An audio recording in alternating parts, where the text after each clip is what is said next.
أعوذ بالله من الشيطان الرجيم. بسم الله الرحمن الرحيم.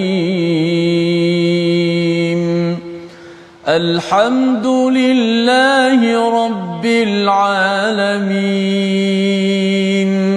الرحمن الرحيم. مالك يوم الدين. إياك نعبد وإياك نستعين. اهدنا الصراط المستقيم. صراط الذين أنعمت عليهم غير المغضوب عليهم ولا الضالين.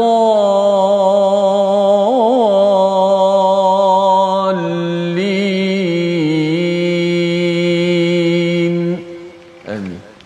Assalamualaikum warahmatullahi wabarakatuh. Alhamdulillah wassalatu wassalamu ala Rasulillah wa ala alihi wa man wala syada la ilaha illallah syadana Muhammadan abduhu wa rasuluh.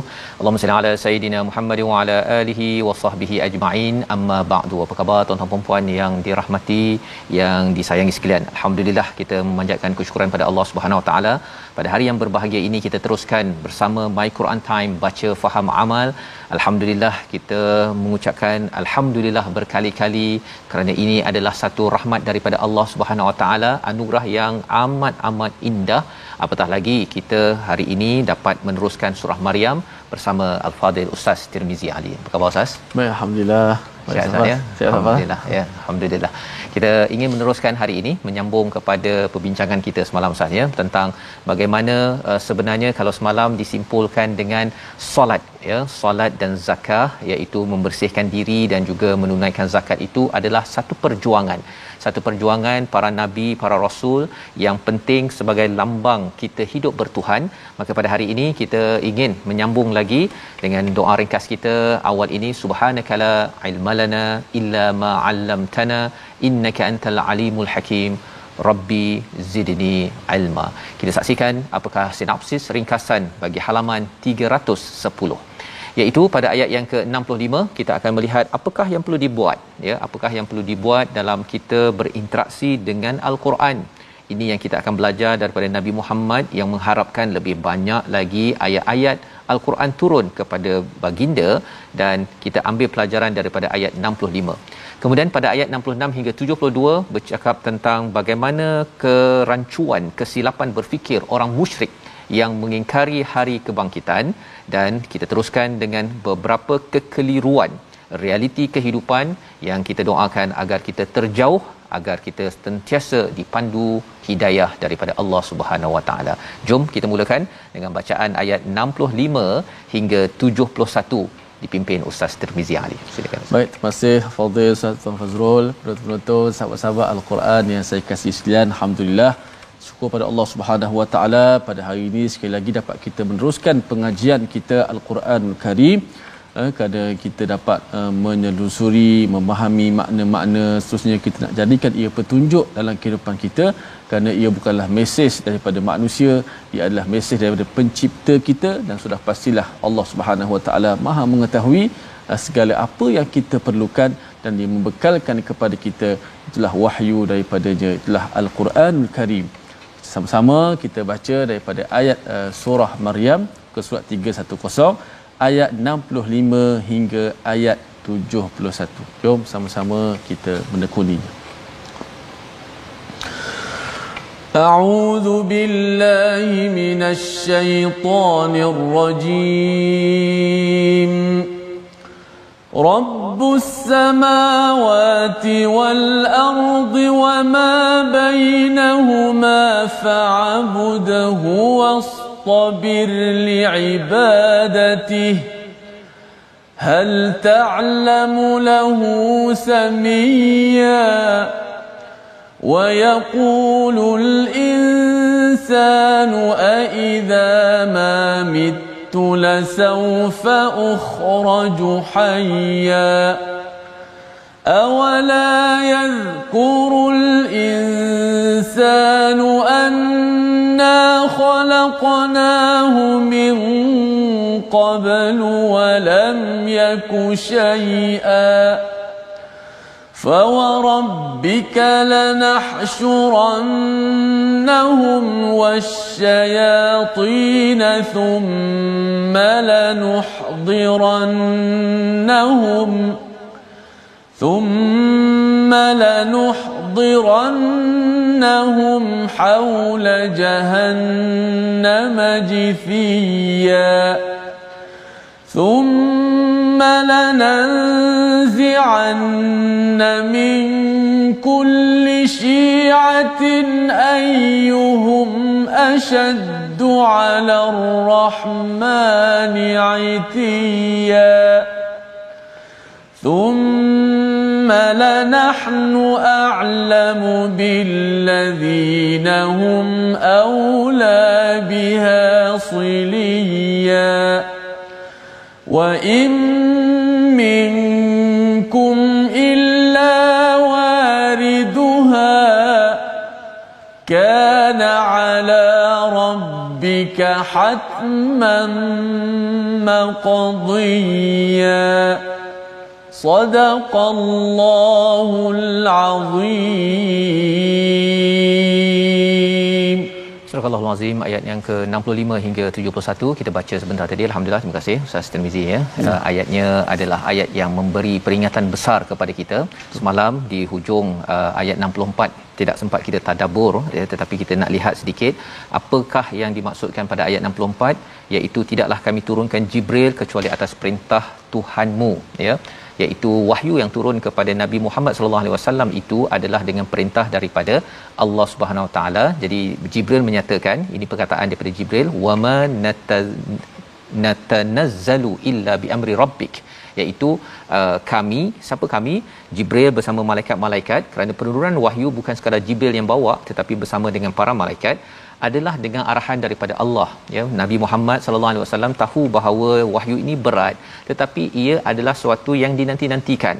Kita nak membaca al-Quran Ustaz ya, sebenarnya dia berat, tapi bila dah mula baca kita rasa lepas tu nak baca lagi. Betul. Dia nak baca lagi, tapi kalau kita dah berhenti kemudian kita nak masuk balik My Quran Time, kemudian kita nak baca balik pada waktu pagi, dia nak dapat momentum baca. Betul. Itu kecuali dengan auzubillahi minasyaitanirrajim, betul-betul bersungguh kepada Allah, barulah kita diizinkan untuk kita membaca. Jadi para malaikat menyatakan, Jibril menyatakan, miliknya lah segala yang ada di hadapan kita, yang di belakang kita dan segala yang di antara kedua-duanya, dan Tuhanmu tidak lupa.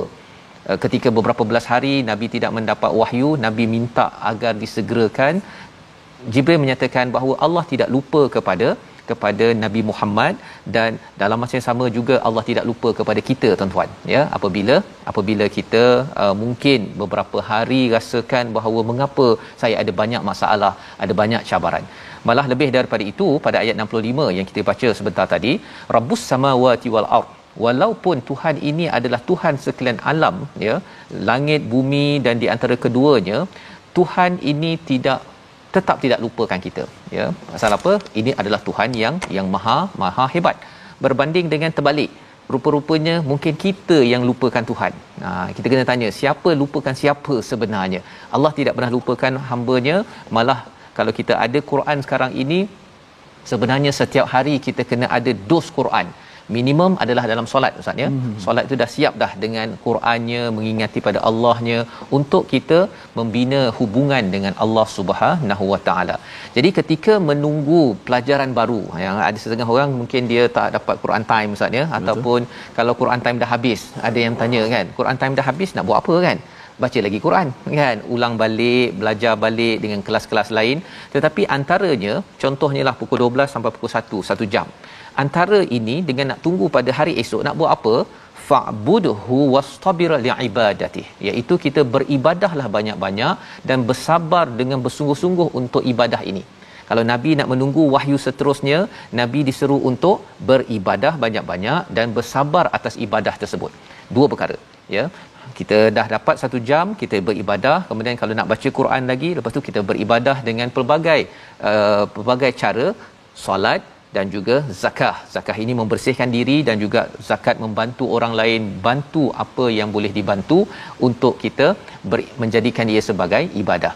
Dan di hujung ayat 65 itu hal ta'lamu lahu samia. Ini penting kita beri perhatian. Adakah engkau mengetahui ada sesuatu yang sama dengannya? Siapa dengannya? Allah Subhanahu Wa Taala. Kerana ada manusia yang menggelarkan, dia tahu bahawa Allah itu Ar-Rahman. Allah Ar-Rahman, Tuhan ni penyayang Ustaz ya. Tetapi dia bagikan sifat penyayang yang salah. Ya. Apa yang salahnya? Dia kata Tuhan ni penyayang. Kerana Tuhan ni amat penyayang, maka dia menghantarkan anaknya untuk di crucify ataupun disalib untuk menyelamatkan manusia. Yang itu yang salah. Ya, sama ada satu nama Ar-Rahman itu tidak digunakan, ataupun kalau kita tengok ada orang guna baru ni isu perkataan nama Allah Ustaz. Yeah. Dia nak guna nama Allah, tapi sifat Allah yang di Samia yang diberikan kualiti ataupun sifatnya itu tak sama dengan Allah yang sebenar-benarnya. Ini sebabnya ada perbincangan tentang patut dibenarkan ke tidak. Pasal kadang-kadang ia hanyalah sebagai satu polemik sahaja, tapi sebenarnya nak membawa kepada perkataan yang konsep yang salah. Tuhan Allah penyayang tetapi menghantar anak, itu adalah satu agenda yang tidak berteras. Jadi pada ayat yang ke-66 wa yaqulul insan, ya, berkaitalah manusia, insan ini, idza ma mittu lasawfa ukhraju hayya. Ya, ini perkataan yang amat besar, penting bagi kita. Apabila seseorang itu beriman pada Allah, dia mesti beriman pada hari akhirat. Perkataan ini, dan orang kafir berkata, betulkah apabila aku telah mati, kelak aku sesungguhnya akan dibangkitkan hidup kembali. Bagi kita yang beragama Islam, kita yakin Ustaz ya, kita akan dibangkitkan kembali. Tetapi ada orang yang tak percaya. Tak percaya, ya. Dan bila tak percaya ni, bahaya orang yang tak percaya kepada hari akhirat ini ataupun dibangkitkan balik ini ialah apa? Dia akan jadi orang yang amat sombong. Dia akan menjadi orang amat sombong. Apa yang dia buat sekarang ini dia tak kisah pun. Malah kalau ayat 67 ini Allah ingatkan, dan tidakkah manusia itu memikirkan bahawa sesungguhnya kami telah menciptakannya dahulu, padahal sebelumnya dia belum wujud sama sekali. Orang yang tidak percaya pada Tuhan satu, tapi pada orang yang percaya pada Tuhan tapi sombong. Ingatlah ketika mak dia tengok gambar dia dulu macam ni. Ustaz ya, gambar begini, mak Allah. Dia tengok, ayah dia tengok, ya.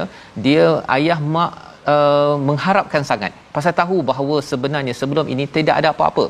Tidak ada apa-apa. Daripada kosong, daripada zero, kemudian Allah ciptakan sampailah dia jadi seorang manusia, tapi lepas itu dia tidak mahu merujuk pada perkataan Tuhan, tetapi dia nak bersama dengan perkataan syaitan. Itu yang diingatkan pada ayat yang ke-68. Kalau kita perasan surah Maryam ini awalnya bermula dengan tabsyir, dengan kabar gembira, tapi pada muka surat 310, 311 sampai ke hujung ini penuh dengan nazir, penuh dengan amaran Ustaz. Ya, pasal kadang-kadang kita sayang dengan anak, tapi kalau anak tu dah dekat nak jatuh dah, kita dah tak boleh dah. Tak apalah, mainlah di tepi longkang. Tak boleh dah kan. Kita dah kena dah pergi sekarang. Kan. Itu bukan tanda kita benci, tetapi itu tanda sayang. Jadi bagaimanakah Allah mengingatkan dengan tegas kepada kita, kepada umat manusia? Ayat 68 kita baca, kita harapkan kalau katakan di sini kita berlutut, ya, memohon pada Allah menjadi hamba, itu terbaik. Tapi kita tidak mahu berlutut di hadapan Allah bersama syaitan. Ayat 68 kita baca sekali lagi Ustaz. Insya-Allah saya ayat-ayat pada surah Maryam hujung-hujung ni Ustaz betul-betul menggetarkan jiwa kita semua. Oh ya, betul Ustaz. Bila baca sudah pasti kita rasa macam berdebar-debar Ustaz. Insya-Allah bila kita baca dengan lagu nahwan umpamanya juga, dia sayu, dia agak-agak kita baca dalam penuh kita mengharap kepada Allah Subhanahu Wa Taala agar terus menyelamatkan kita. Tengoklah bagaimana Allah Subhanahu Wa Taala dah beritahu awal-awal gambarannya. Mudah-mudahan bagaimana Ustaz Fas sebut, kita tak bersama dengan makhluk yang terkutuk syaitan di hari akhirat. Ayat 68. Auzubillahi minasyaitanir rajim. Fa wa rabbika lanahshurannahum wasyayatin thumma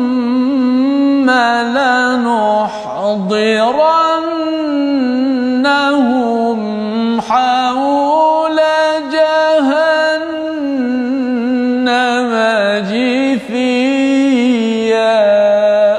Sadaqallahul azim. Surahul Azim. Maka demi Tuhanmu sesungguhnya pasti kami akan kumpulkan mereka bersama syaitan-syaitan mereka, kemudian pasti akan kami datangkan mereka ke sekeliling neraka jahanam dengan berlutut. Ya, amat mengerikan. Allah mengingatkan kepada orang yang tidak mahu solat, yang tidak mahu bayar zakat, ya, tidak mahu membersihkan diri, tidak mahu menjadi hamba kepada Allah, berlutut pada Allah di dunia ini, maka nanti di akhirat, ya Ustaz, ya, mereka berlutut di hadapan Allah Subhanahu Wa Taala di sekitar haula jahannam. Mengapa di sekitar jahannam? Tak masuk lagi Ustaz. Di sekitar saja nak tengok dahulu, ya, siapa mereka bersama dengan syaitan-syaitan mereka. Siapa syaitan-syaitan mereka? Ini adalah pemimpin-pemimpin yang bercakap, yang berpolitik, yang membuat polemik dan juga mempengaruhi masyarakat, tetapi atas dasar perkara keburukan. Kalau di zaman Mekah itu, pemimpin-pemimpin Arab musyrik Mekah itu, mereka itulah digelar sebagai syayatin, maka dia akan dikumpulkan dan mereka berada haula, ya, di sekitar jahanam. Tak masuk lagi. Pada ayat yang ke-69 apa yang berlaku? Akan ditarik daripada Syiah, daripada kumpulan yang pelbagai ini, ayyuhum asyaddu 'ala ar-rahmani atiya, ya, siapa di kalangan mereka yang paling derhaka sekali, iaitu siapa? Iaitu ketua-ketua mereka. Ya, itu sebabnya tuan-tuan, kalau kita jadi ketua, kita kena jaga-jaga, kerana ketua ni Ustaz, ya, dia memberi pengaruh sama ada keburukan ataupun kebaikan. Dan kalau katakan dia mengajak ke arah keburukan, itulah digelarkan sebagai syaitan-syaitan mereka, ditarik, ya. Pada ayat yang ke-70 apa? Thumma lanahnu a'lamu billadhi hum aula bihasiliya. Kami akan tengok siapa yang akan dibinasakan terlebih dahulu. Yang kena dulu siapa? Ketua, pemimpin bagi satu masyarakat, negeri, negara. Kalau membawa kepada kehancuran, itu yang akan ditarik dahulu, yang akan dijeroboskan ke dalam api neraka Allah Subhanahu Wa Taala, nauzubillah. Tetapi lagi menakutkan Ustaz, ya, ayat 71. Ya, ayat 71, Abdullah ibn Rawahah, sahabat, meletakkan kepalanya di pangkuan isterinya. Beliau menangis, ya, menurut tafsir Ibn Kathir. Dia menangis, isteri dia pun menangis. Dia tanya pada isterinya, mengapa menangis? Pasal engkau menangis. Kan? Aku menangis pasal apa? Pasal dia baca ayat yang ke-71. Ayat ni dibaca menangis. Ayat ini Ustaz. Wa in minkum illa wariduha. Dan tidaklah seorang pun di antara kamu yang tidak mendatangi neraka. Ada dua maksud di sini. Maksudnya sama ada semua orang sebenarnya akan melintas neraka, ataupun satu lagi pendapat menyatakan wariduha itu maksudnya semua orang akan masuk neraka. Kana ala rabbika hatman maqdiya. Dan ini bukan main-main, ini adalah hatman. Hatman ini maksudnya adalah keputusan, ketetapan yang pasti, maqdiya yang telah diputuskan. Maksudnya ini yang digunakan, ada sebahagian orang kata orang Islam pun masuk neraka. Kan? Ataupun orang Islam pun melalui neraka. Inilah ayatnya Ustaz. Betul tak betul? Memang betul lah, ya. Selamatkah kita perkara ini? Itu yang kita nak belajar lagi selepas kita berehat, tetapi kita perhatikan dahulu apakah perkataan pilihan kita pada kali ini. Kita saksikan perkataan pilihan kita adalah mata mawata, iaitu mengakhiri hidup ataupun mati. 165 kali disebut di dalam al-Quran, ya, yang kita nampak tadi pada ayat yang ke-66. Jadi apakah yang dipersoalkan oleh manusia yang sombong? Dia pertama sekali dia akan perhatikan ataupun persoalkan, saya akan hidup lagi ke? Kan? Saya hidup lagi kah? Kalau saya hidup lagi kah, itu tandanya bahawa dia ini amat sombong, dia lupa dahulu dia ni tak ada apa-apa, dan dia sebenarnya akan apa-apa ke hadapan nanti, kan? Dia akan dikumpulkan dengan siapa? Adakah dikumpulkan dengan syaitan pada ayat yang ke-68, ataupun dia hanya di atas muka bumi ini saja dengan pangkat, dengan harta, dan dia boleh buat apa sahaja. Dia ada keluarga, dia kata saya ada keluarga, kan? Solat tak solat dia tak kisah, kan? Dia rasakan bahawa solat ini saya optional, dan itu perkara yang perlu kita beri perhatian. Dan lebih daripada itu, perkataan daripada seorang sahabat lagi, iaitu Abu Maisarah, ya, bila bercakap tentang ayat 71 tadi Ustaz, ya. Dia kata sekiranya ibuku tidak melahirkan diriku, kemudian dia akan menangis, maka ketika ditanyakan kepadanya, hai Abu Maisarah, mengapa engkau menangis? Dia menjawab, kita diberitahu bahawa kita akan didatangi neraka itu, dan kita tidak diberitahu bahawa kita akan dapat keluar daripadanya ataupun tidak. ya, ayat 71 sebentar tadi. Dan kita akan belajar nanti pada ayat 72 Ustaz ya. Kita akan baca nanti insya-Allah macam mana kita nak selamat. Perkataan thumma itu lagi menakutkan. Thumma Ustaz, dia ada saufa, ada thumma, ada sa, ya, fa di dalam al-Quran. Perkataan thumma ini dia sebenarnya makan masa panjang ke pendek Ustaz? Ini ulang kajilah bahasa Arab zaman dulu kala kan. Dia kalau fa dia satu huruf je. Tapi thumma dia dah ada 3 huruf. Jadi dah ada clue dah kat situ kepada tuan-tuan yang di Facebook, mana satu yang lebih panjang, ya? Thumma ke ataupun fa? Ustaz Tarmizi nak cadangkan jawapan kepada penonton. Ya, kena ulang kaji, selepas ni baru kita jawab insya-Allah. Jawab ya. Okey. Tapi kalau maknanya, katakan maksudnya kalau Ali masuk ke rumah dan Muhammad. Ya. Maksudnya mungkin jarak tu cepat. Tapi kalau thumma kemudian Muhammad. Amat menakutkan Ustaz ya. Kalau katakan kita tahu bahawa rupanya wa im minkum, semua orang akan melalui. Kalau kita ambil yang ringanlah, melalui kan, melintas, semuanya akan melintas ke neraka. Dia nampak segala-galanya. Kana ala rabbika hatman maqdiya, ini confirm. Tapi satu lagi ialah masuk ke neraka tetapi akan diselamatkan, tapi diselamatkan itu thumma Ustaz. Pendek ke panjang tak apa, kita berehat sebentar. Tuan-tuan cuba jawab di Facebook bagi yang di Facebook, dan kita nak tahu macam mana nak pastikan kita yang melalui ataupun masuk ke neraka, naudzubillah min zalik, ya, kita dapat diselamatkan Allah Subhanahu Wa Taala. Kita kembali semula My Quran Time, baca faham amal.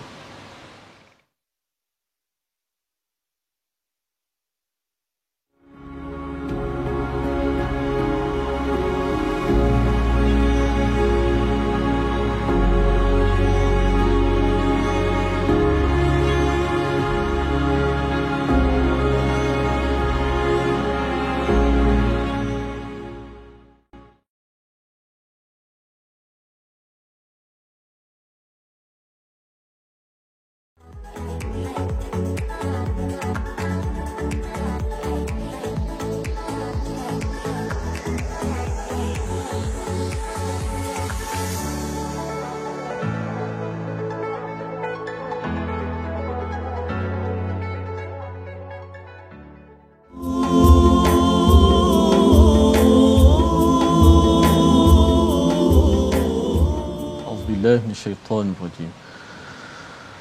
Thumma nunajjil ladzina taqaw wa nadharu adh-dhalimina fiha jithiya.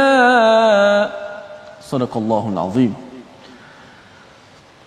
Kemudian kami akan menyelamatkan orang-orang bertakwa dan membiarkan orang-orang zalim dalam neraka dalam keadaan berlutut.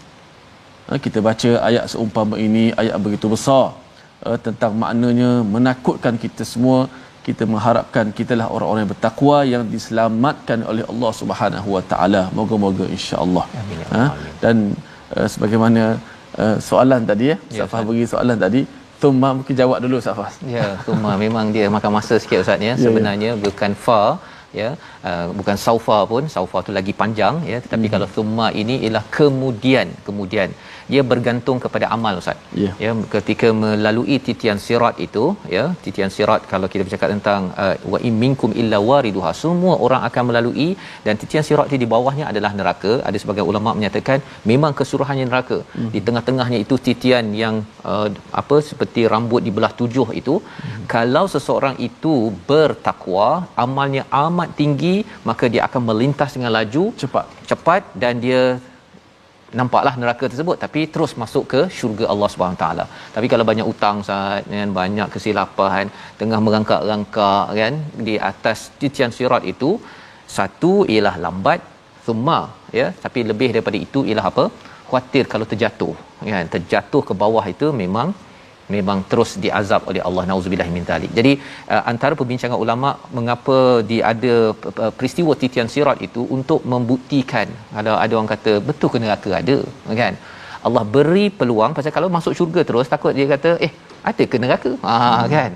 Jadi Allah bagi peluang nak tengok dahulu neraka tersebut kepada siapa yang kata betul ke ada neraka, yang kita selalu doa waqina azabannar, ya, macam kita lah ustaz ya. Kalau kita sakit, bila kita dapat sihat, kita bersyukur sangat kita sakit kaki kita ke, badan kita ke. Tapi kalau orang yang sihat, anak-anak kita kan, dia sihat, dia tak rasa sakit, cara mensyukuri kepada sihat itu berbeza.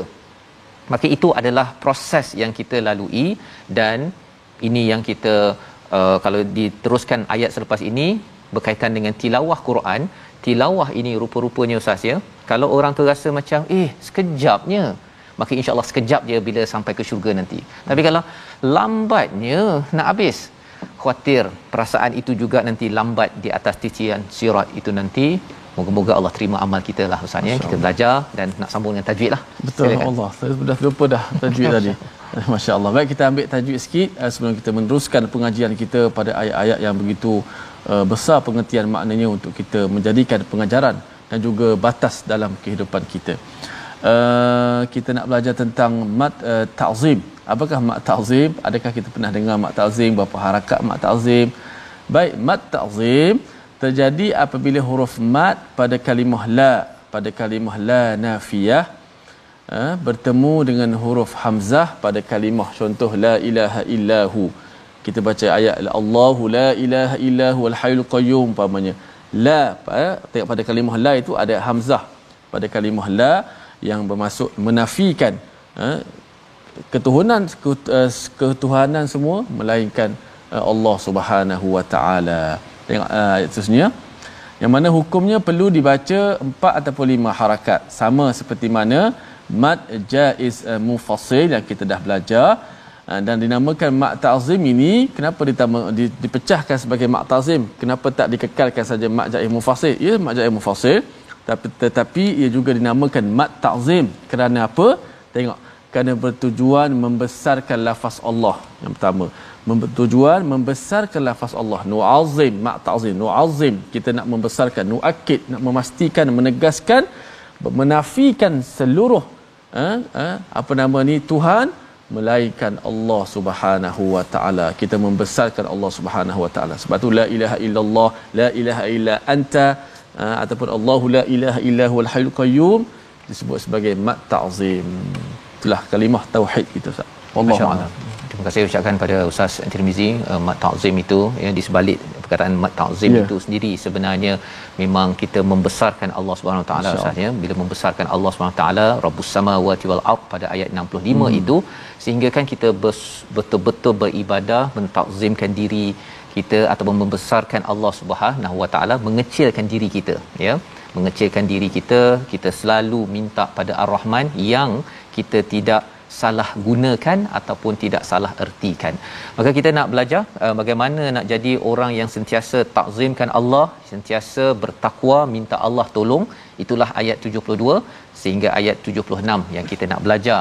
Jangan sampai kita mentakzimkan diri kita Ustaz ya, menjadi orang yang sombong yang ditegur berkali-kali dalam ayat seterusnya. Kita baca ayat 60 ataupun 72 hingga 76. Silakan. Baik, terima kasih Ustaz Fazrul yang selalu mengingatkan kita semua. Kita belajar mak ta'zim, membesarkan mak ta'zim tadi. Ustaz Fazrul beri kepada kita pencerahan tadabbur, membesarkan siapa? Membesarkan Allah. Jangan kita membesarkan diri kita. Nak baca pula ayat 72. Ada pula ayat tentang tilawah Al-Quran. Ada sahabat di Facebook Nur Hayati Abu Mansur Ustaz Fah, dia kata nak mulakan membaca Quran rasa berat.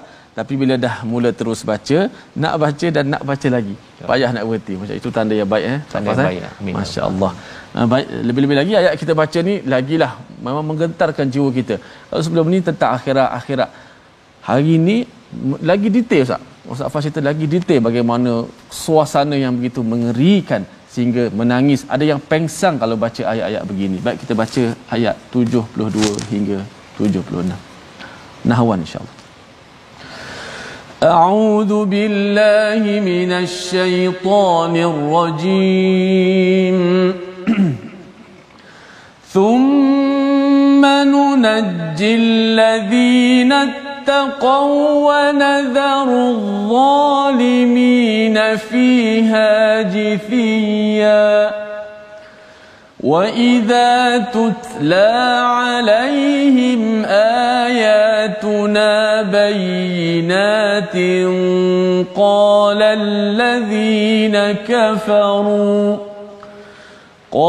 الَّذِينَ كَفَرُوا لِلَّذِينَ آمَنُوا أَيُّ الْفَرِيقَيْنِ خَيْرٌ مَقَامًا وَأَحْسَنُ نَدِيًّا وَكَمْ أَهْلَكْنَا قَبْلَهُم مِّن قَرْنٍ هُمْ أَحْسَنُ أَثَاثًا وَرِئْيًا قُلْ مَنْ كَانَ فِي الضَّلَالَةِ فَلْيَمْدُدْ لَهُ الرَّحْمَنُ مَدًّا حَتَّى إِذَا رَأَوْا مَا يُوعَدُونَ إِمَّا الْعَذَابَ وَإِمَّا السَّاعَةَ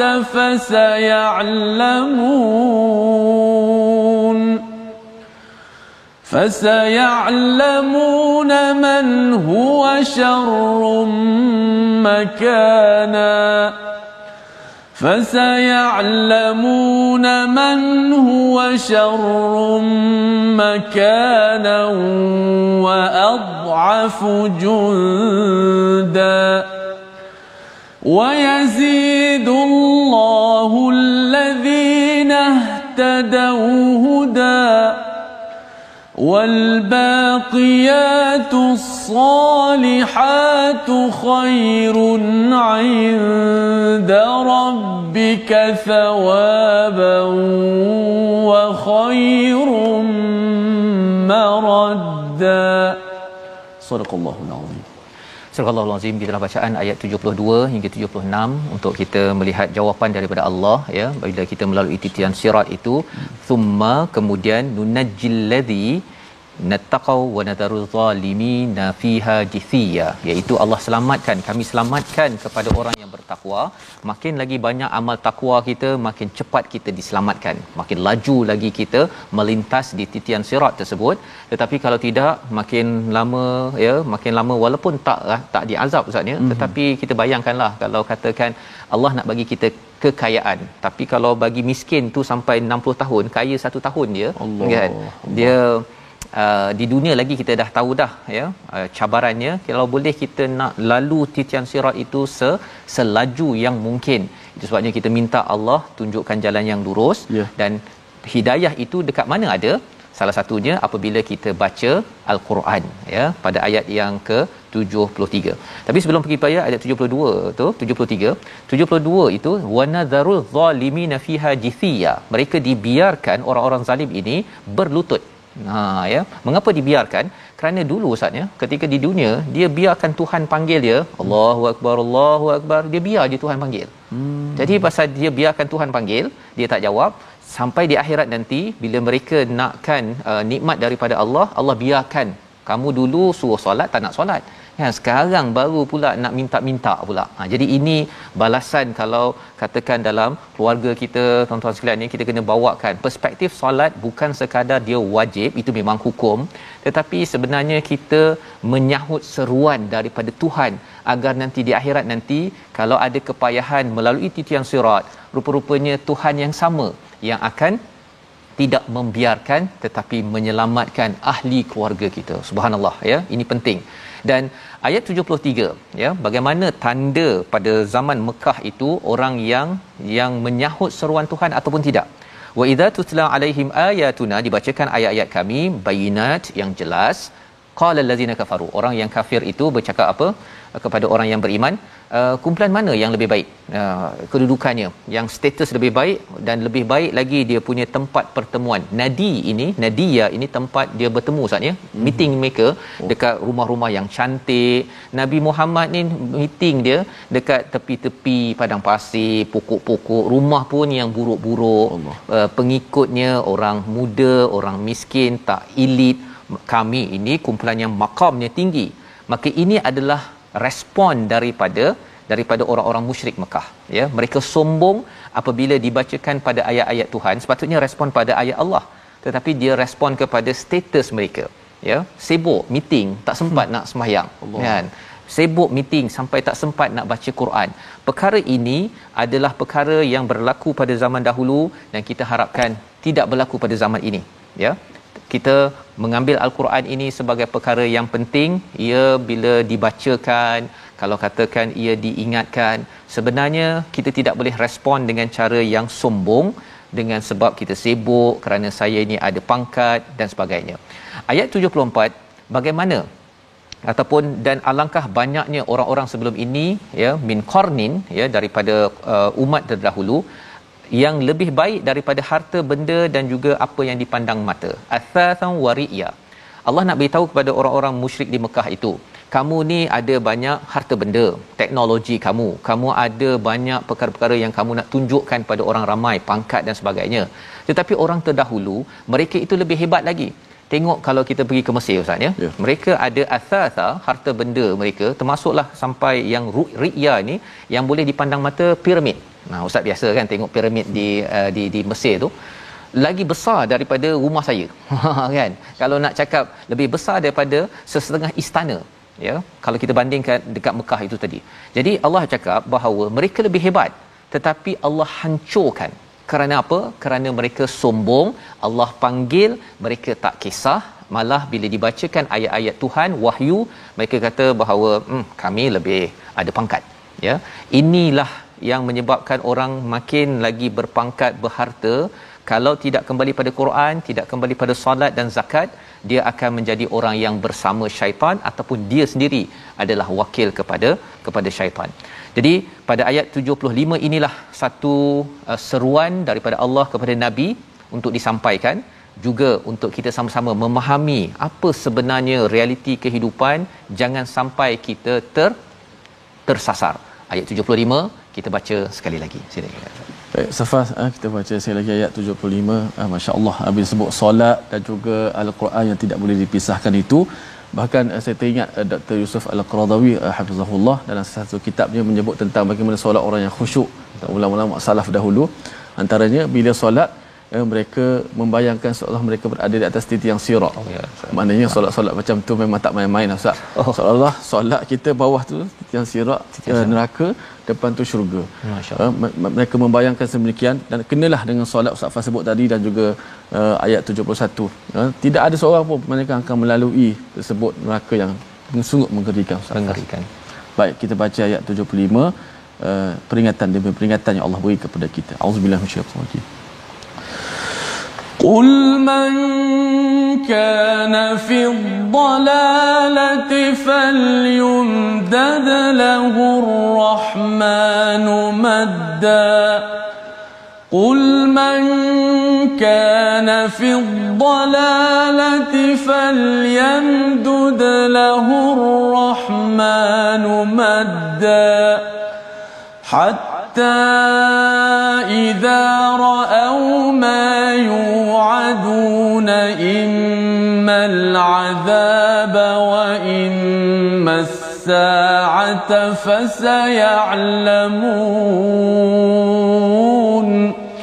فسيعلمون من هو شر مكانا وأضعف جندا. صدق الله العظيم. Surah Al-Azim ayat 75, katakanlah Muhammad, barang siapa berada dalam kesesatan, maka biarlah Tuhan yang Maha Pemurah memanjangkan waktu baginya, sehingga apabila mereka melihat apa yang diancamkan kepada mereka, baik azab maupun kiamat, azab di dunia maupun kiamat di akhirat nanti, maka mereka akan mengetahui siapa yang lebih hina kedudukannya dan lebih lemah bala tenteranya. Tadi mereka balas, Ustaznya, bila dapat ayat Quran, mereka kata, oh, siapakah yang lebih lagi bagus maqam dan juga wa ahsanun nadiya, ya, iaitu dia ada nadi, tempat pertemuan, kerana mereka ada follower, ya, ada pengikut, ada tentera. Tetapi di sini Allah kata, biarkan, ya, katakan siapakah yang lebih dalam kesesatan, falyamdud lahu rahmanu madda. Allah beri extension, bagi umur, bagi peluang panjang lagi, dia punya umur dan juga peluang untuk melihat siapa yang diberi azab di dunia lagi dah kena sebenarnya, dan juga bila sampai pada hari akhirat nanti, siapakah yang lebih teruk kedudukannya, yang lebih lemah lagi pengikut ataupun tenteranya. Jadi ini Allah ingatkan kepada kita tuan-tuan ya, bila Allah panjangkan umur kita ini ada dua maksud. Satu, orang yang buat baik ataupun orang yang buat buruk itu, ini kalau orang yang buat buruk lah ya, kalau dia nak buat buruk lagi buruk. Ya. Tetapi dalam masa yang sama, orang buruk itu, yang buat buruk itu sebenarnya diberi peluang untuk bertaubat kembali kepada Allah, cari balik kepada jalan hidayah. Kita ada dua peluang. Dan siapakah yang buat buruk tersebut? Sayalah ustaz ya. Kita semua ada buat perkara yang tak baik sebelum ini. Allah bagi peluang umur ya. Ada orang yang memang Allah dah tak bagi panjang umur lagi, dah buruknya habis dengan buruk. Ada orang yang tak panjang umur tapi itulah membuat kebaikan. Jadi di sini sebenarnya mesej kepada pemimpin-pemimpin ini, kerana yang merosakkan dalam sesuatu masyarakat biasanya pemimpin ustaz. Pasal mereka ni yang akan menyebarkan, kata kami ada pangkat, kami ni ada pengikut, dan ini mesej yang penting. Tetapi kalau jadi kita mencari hidayah, itu yang Allah nyatakan pada ayat 76, dan Allah akan menambah petunjuk pada mereka yang telah mendapat petunjuk, dan amalan kebaikan yang kekal itu lebih baik pahalanya di sisi Tuhanmu dan lebih baik kesudahannya ya. Apa maksud wa khairun maradda? Ustaz kalau pernah main bumerang dia, ataupun kalau frisbee ke, yang jenis kita baling dia patah balik ya. Kan, okey. Jadi maradda itu sebenarnya Allah kata kalau siapa yang cari hidayah kemudian dia berbuat amal soleh ya, para pemimpin yang ada, ibu ayah yang memimpin, kalau kita buat baik dia akan datang balik kepada kita, maradda ya, itu lebih baik. Tapi kalau kita buat jahat, akhirnya dia juga akan kembali ustaz ya, dan menjadi azab yang amat sengsara. Ini membawa pada resolusi halaman pada hari ini, kita saksikan, iaitu yang pertama, kita penuhi masa kita beribadah dengan sungguh-sungguh kerana Allah ya, selepas kita belajar al-Quran, yang pertama. Yang kedua, beriman dan tidak menjadi seperti orang kafir yang mempersoalkan adanya kehidupan selepas mati. Tandanya kita buat persediaan untuk pergi nanti insya-Allah, bukan nak minta mati awal ustaz ya. Kita buat persediaan. Yang ketiga, kita mohon Allah agar diselamatkan daripada neraka yang sebenarnya kita akan lalui juga, untuk kita saksikan, harapnya kita saksikan itu kurang daripada 1 saat ustaz, kalau boleh ya, dengan kita selalu mentingkatkan amal takwa kita. Kita berdoa. Bismillahirrahmanirrahim. Alhamdulillah wassalatu wassalamu ala Rasulillah. Ya Allah, Tuhan kami, permudahkanlah urusan dunia kami ya Allah. Ya Allah, Tuhan kami, permudahkanlah urusan akhirat kami ya Allah. Ya Allah, permudahkanlah hisab kami ya Allah. Allahumma yassir hisabana hisaban yasira ya Allah. Permudahkanlah hisab kami di hari akhirat ya Allah. Permudahkanlah titian sirat kami ya Allah. Permudahkanlah kami untuk negeri akhirat kami dalam kebaikan seluruhnya ya Allah. Ya Allah, Tuhan kami, terimalah akan salat kami ya Allah.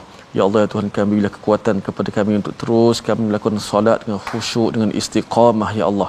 Ya Allah, bila kekuatan kepada kami untuk kami mengikuti jejak langkah Nabi kami ya Allah, sunnah Nabi kami dan petunjuk Al-Quranul Karim ya Allah.